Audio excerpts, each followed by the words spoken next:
and this is not a tutorial.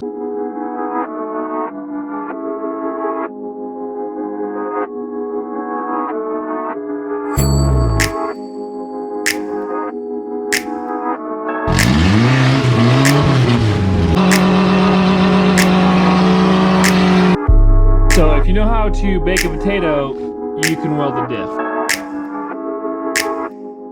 In this video, we got Steve going under the knife. We're gonna pull out the differential, welded the spider gears to lock the axles. We're taking it out to the desert tomorrow on its last voyage, because after that, this engine is going in the new truck that I still haven't named yet. It's gonna be a little bit more difficult because this diff is actually, it comes out the front of the pumpkin. So basically you gotta pull the wheels off, pull the axles out about 12 inches or like 6 inches, and then it'll come out after you unscrew the drive shaft and all that stuff. So what we'll do is pull the axles out, get the diff out, weld it up, put it back in, and then hopefully tomorrow we will go see how far Steve makes it before it kicks the bucket. But I was down here removing the drive shaft, and if you look at the carrier bearing over there, or the lack thereof, I think it'll be all right. And this is not a tutorial, so if you need directions on how to take all this apart and weld it, I'm sure there's videos around here that'll tell you how to do that.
All right, so got it out. Actually, see, it's not too bad. Honestly, it looks great. You should have seen the oil that came out of it. The gear oil, it's like black, and there are some shavings on the magnet, but not a big deal. The one thing I would tell you is you weld the spider gears here. This is basically a spacer that the axles bottom out on when they come in through the splines here. So when you weld these, you don't want to put a plate in here, or else you'll make that spacing greater and you won't get the plate for the brake caliper or the brake drum to sit flush with the axle housing, because then you have to go buy a new diff, which, in the spirit of the build, which is as cheap as possible, we are not trying to spend any more money than we need to. So what I'm gonna do is clean this up, stuff some tin foil all around here, and leave some oil in the actual base. I'm just gonna clean what I need to weld so that if I do have slag come off, it doesn't get stuck to any of the teeth. I will be wrapping this all in tin foil as well, but I'm going to get this thing welded up and then stick it back in. It only took about, I have no bed on Steve, so it took me literally 30 minutes to get everything torn apart. It's the drive shaft, the case, and then the 4 bolts on either end of the axle housing plus the brake line. And then all you gotta do is, if you can't weld, I don't recommend welding these, because if this breaks, all the pieces fly into the drive shaft or into the pumpkin, and they get stuck up in your pinion gear, and they'll just smash against the diff, and it becomes total at that point. You need a whole new diff. So what I'm gonna do is clean this up, get it welded, put it back in, and then tomorrow we're going to go out to the desert, and I'm gonna see how close we can get from the end of Southern, which, if you're from New Mexico, is the westernmost part of Rio Rancho.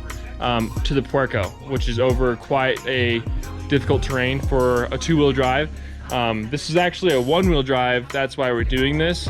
I don't think it would have made it more than a couple miles with an open diff, so that's why we're welding this.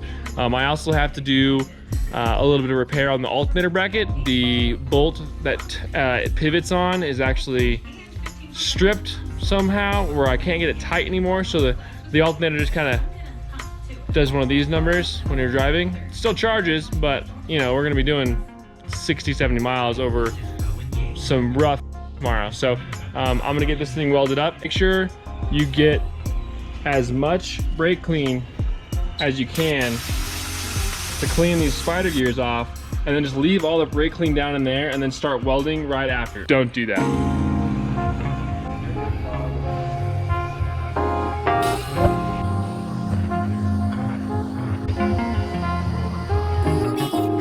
So if you know how to bake a potato, you can weld a diff. Gotta clean up this mating surface. Not really, I'm just gonna throw some RTV on that, stick it back in the thing, and then BAM!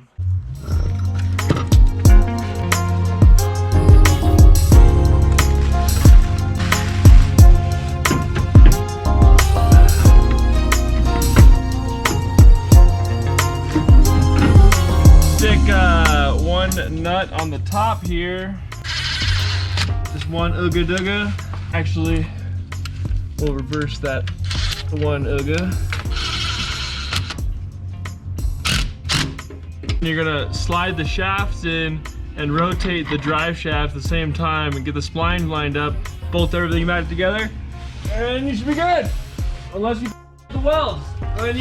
We got the diff back in, got the axles back up. Make sure you leave the shims on the studs, or else your spacing is gonna be wrong. Is Cheech.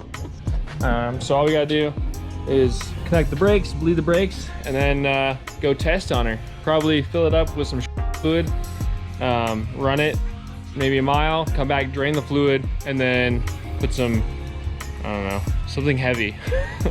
Some heavy oil in the rear end. But we'll just go test on her.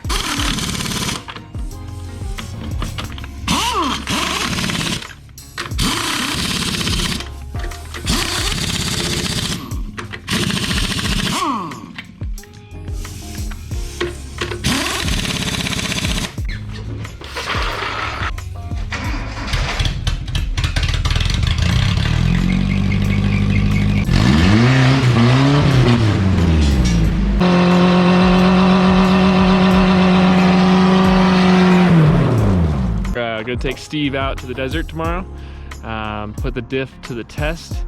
If that burnout didn't break the diff, I don't think anything out there in the Puerco will.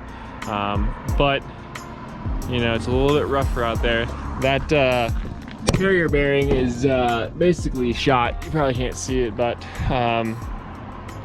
we'll see what happens. I don't think it's going to make it very far on these tires, but we'll see. If you liked the video, hit that like button, subscribe, leave a comment, just keep up with your boy.